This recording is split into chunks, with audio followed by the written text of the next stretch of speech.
Hi, I'm Rob Swank, and welcome to the Swank Side of Life. This week, our podcast will focus on the education rights of the male and female youth in Pakistan.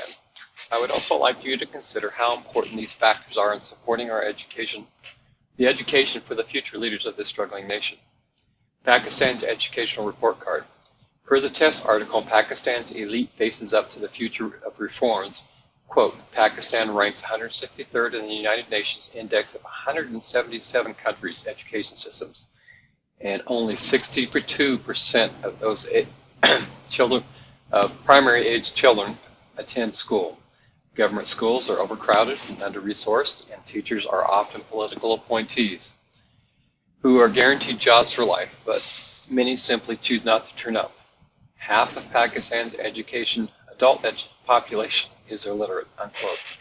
In an article appearing in The Economist titled School Reform, Pakistan is home to the most forensic education reforms in the world, it states, quote, Pakistan's education has long been atrocious, unquote. We will also use The Economist article to touch on a few other stats.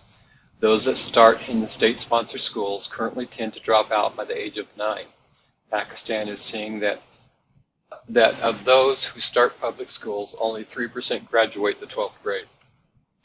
They are also stating that the poor girls in particular are least likely to attend. More importantly, the article states that the curriculum and teaching is frightening, that only 50% of those who attend for 5 years are able to read and write. In rural Pakistan, less than 50% of the 8 and 9-year-olds can subtract 25 from 54. And last, many parents are moving away from the public school system.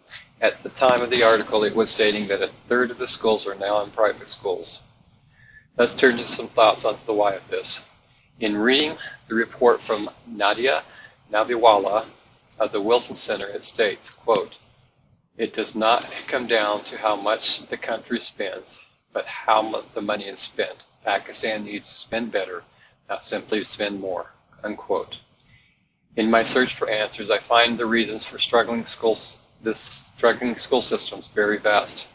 I feel that poverty is probably one of the biggest factors. Culturally, Pakistan's families are generally extended family group oriented, and if a child is needed to help in the harvest or work at home, the poorer the family, the more likely is that child will be pressured by the family group to stay home and work instead of attending school. Another big issue I see, according to the same article in The Economist, there have been 867 attacks by Islamist terrorists on education institutions in Pakistan. It also, and this is per the Global Terrorism Database ran by the University of Maryland. It also states that hundreds of girls' schools were closed by the Taliban also. We'll next go into teaching methods and types of schools.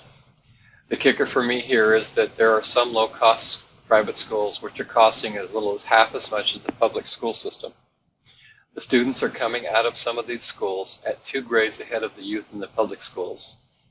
In an article by the International Crisis Group Executive Summary, it states, quote, to counter challenge from private schools and madrasas and religious schools of Islamic parties and foundations that fill the gaps of a dilapidated public education sector that contribute to religious extremism and sectarian violence, the state will have to do far more just to than increase the numbers of schools and teachers. Curriculum reform is essential and overdue. Provincial governments must ensure that textbooks and teachers no longer convey an intolerant religious discourse and distorted narrative based on hatred of imagined enemies, both local and foreign, unquote. Some considerations of the basics of life. As we consider Pakistan's education system, we see that I also see the need to consider an important backdrop for some of these conditions, which should go into our survey of their education system. To help us grasp this picture, we can use the book, I Am Malala, in chapter 15, where Malala goes into the leaving Swat Valley. If you recall, when the military came to Swat Valley to clear out the Taliban, most of the inhabitants were forced out of their homes, fleeing for safety. All of those youth and their families were displaced. That is, about 2 million people were pushed out. They were all living from pillar to post, no real guess as to if there would be a home to come back to. They had no idea where they were going to sleep, eat, or drink the next day for the most part. This is not an unlikely prospect in Pakistan, both for reasons as stated in Malala's book, or due to some of the natural disasters they face in Pakistan about every 4 to 5 years. That is, if these youth do not have food to eat, no place to stay, a warm bed to sleep in, among other effects, to me it becomes a question of if they will really be able to go to school and be able to learn much. Some thoughts to wrap things up. Where I live, I am seeing some urban schools who keep failing their report cards. Here we have a school system that the Board of Education in some of these schools has closed them and reopened them as state-sponsored chartered schools. I will state, the jury is still out on how positive this action might be.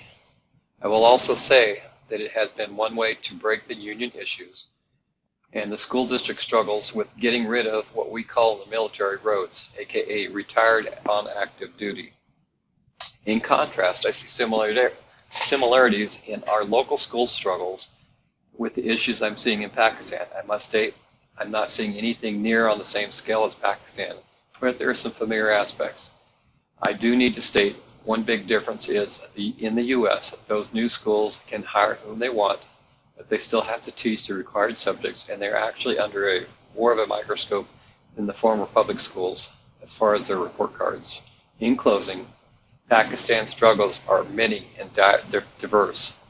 The fix for Pakistan will need to be varied, but must cover a large mix of cultures and an enormous population. I do not currently see a perfect path for Pakistan's education, any more than I see an easy fix for the education system where I live. Personally, I feel that there are variables we can't appreciate from our armchair views of the situation in Pakistan. I hope this little podcast has helped you to look at Pakistan's struggles with their education system for their youth. Thanks again for riding along with the Swank Side of Life. And again, I am Rob Swank, and thank you for tuning in.